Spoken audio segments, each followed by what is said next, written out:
Yeah, I mean, and how did that develop? And why is there such a passion for working with teenagers? Does it stem from anything in your experience, or you feel like this is the target, kind of the demographic that needs your specific support and help?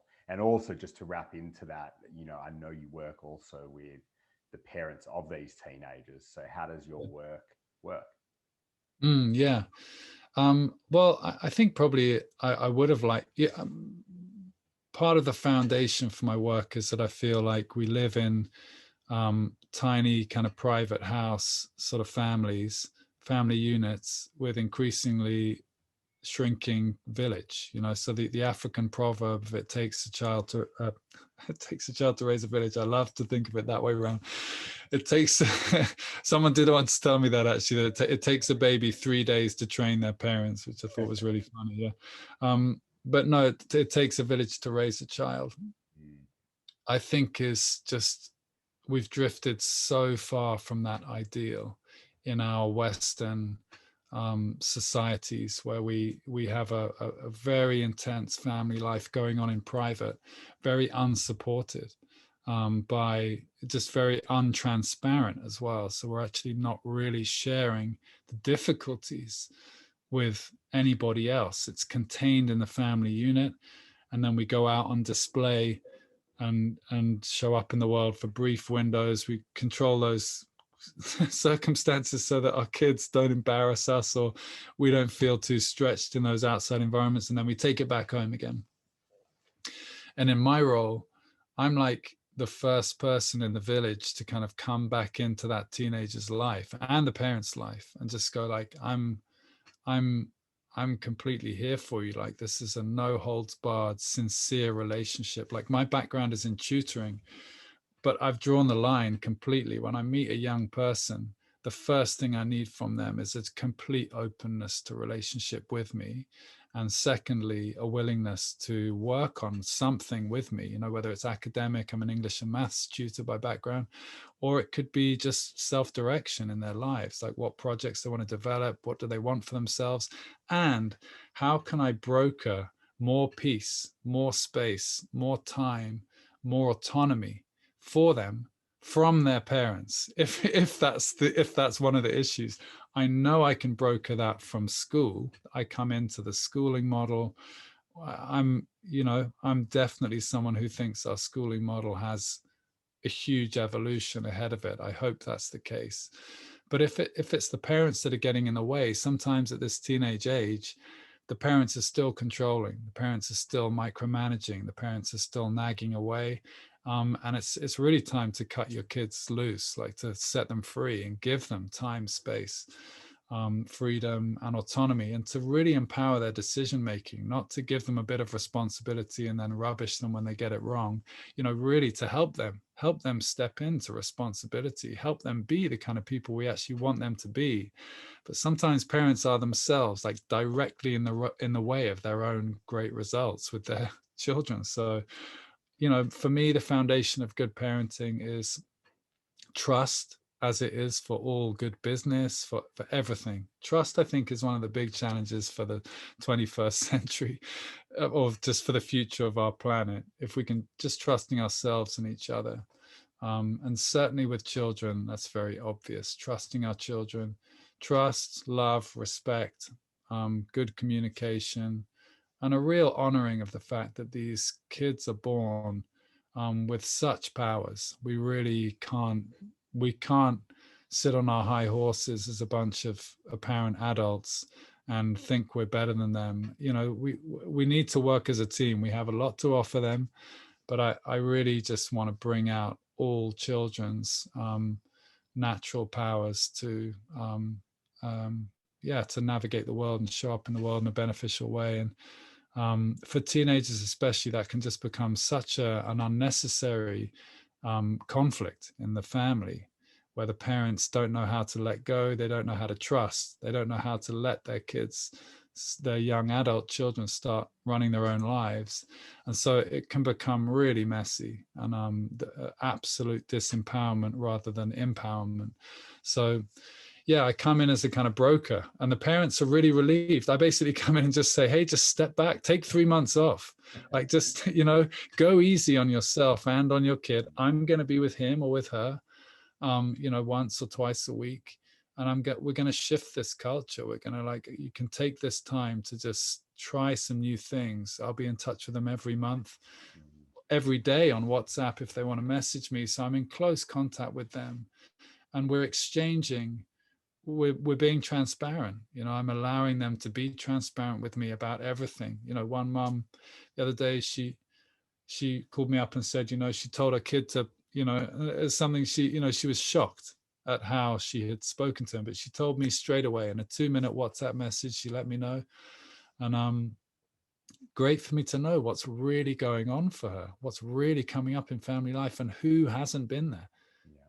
Handling their kids roughly, speaking to them aggressively, whatever the aggression looks like. It's a challenging role. So, I would invite all parents listening to this to also think, like, what supports you best? What does support you best with your reactivity and with how you, when things get really stirred up, what tool do you use? Do you have a way of, like, making sure you don't harm yourself and your family in that moment?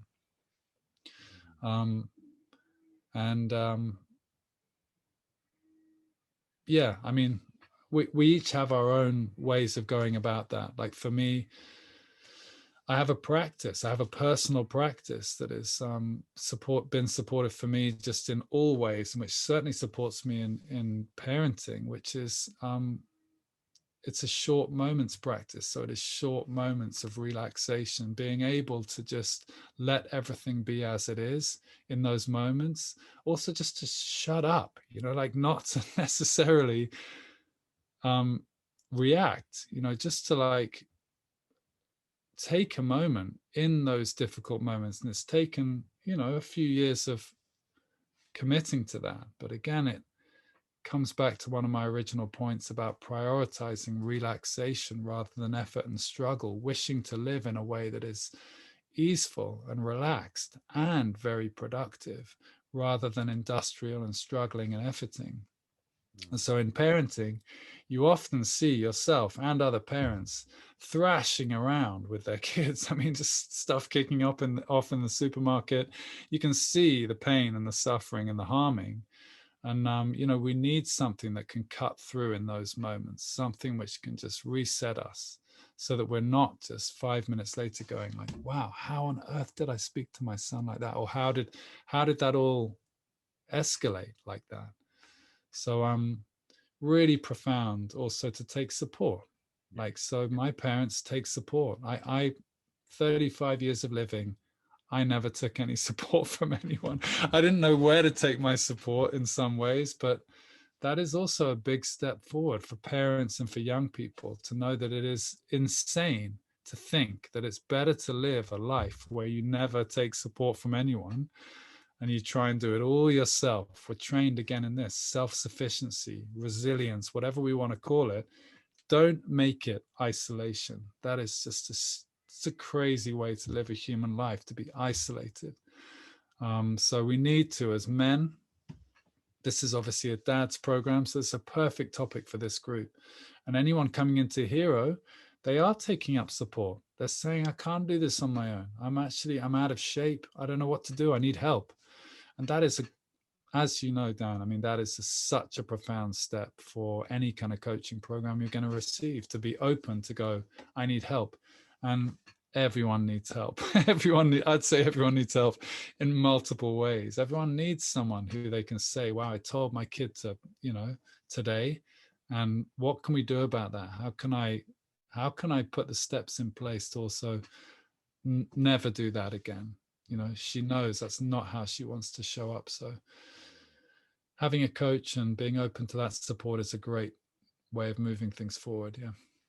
Again, a long answer. I don't even remember the original question. I just love that, and I love the work that you're doing, and I love the permission that you're giving parents to relax and to be gentle and to reflect on the parents they want to be, because sometimes the emotions and the thoughts can be so charged that we just react. It's just so easy to react.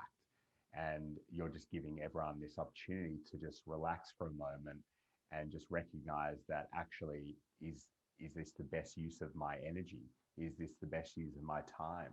Is this how I want to show up as a parent? And through a short moment of relaxing, it's probably clear that that's not the case. And it may be a more loving and tender and kind way of relating just naturally comes from just a moment of relaxing. Mm. Yeah. Yeah. And of course, all this stuff is like, it's theoretical unless you actually kind of put it into practice. So, you know, my practice of short moments has come from a very specific community, a very specific support structure.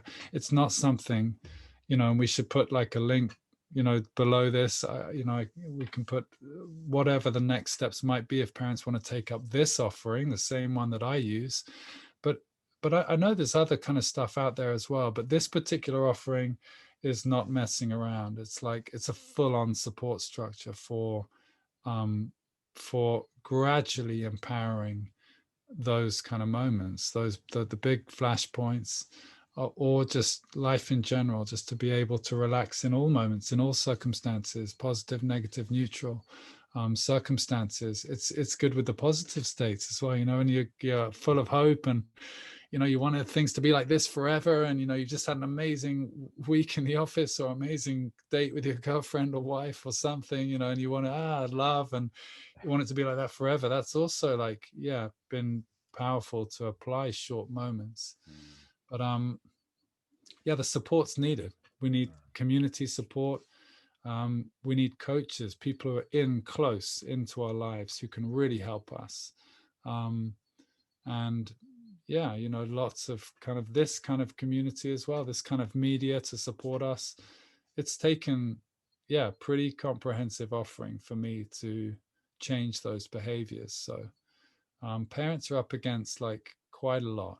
One is the perpetual cycles of parenting the way we were parented. So difficult to be a parent and not just be repeating all the same sort of formulae like it's just normal, when really a lot of it needs serious looking at, I would say, because that's how we were parented. So that's all we know. Yeah. And the other thing is then just being able to actually intervene in a way that's really meaningful and effective when that situation comes up again, because all too often we're there saying like, I did it again, you know. And we don't know what to do with that. So yeah.